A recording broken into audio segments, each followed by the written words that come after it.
আজকে বাসার মধ্যে দেখো কত বড় এইসা কিংফ্রন বুনা করমু আর গ্রেভিটা একদম রেডি করে লিছি। তো ব্রাদার এন্ড সিস্টার আছেন সবসময় আমার ভিডিওগুলো লাইক কমেন্ট করেন, বিগ থ্যাংক ইউ আপনারা। মন থেকে দোয়ার ভালোবাসা রইল। এখানে টমেটো, কাঁচামরিচ আর আফ্রিকান নাগা দিছি ফ্লেভারের লাগি। তো কার কার পছন্দ কমেন্ট করবা। এটা জাল হইতো না, জাস্ট একটা ফ্লেভার দেয়। আর বড় এইসাগুলো আড করে দিমু আর নাইস হইরা কষাইয়া বালাটি কেনে কুক করমু।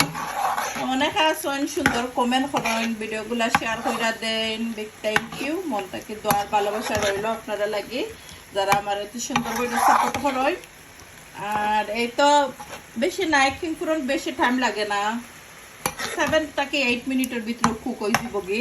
নাইস করে কষাইয়া লাস্টে জাস্ট খালি কোরেন্ডার পাতা আড করমু। তো যারা আমার সবসময় সাপোর্ট করেন আবারও আপনারা হইলাম দোয়ার ভালোবাসা রইব আপনারা লাগি।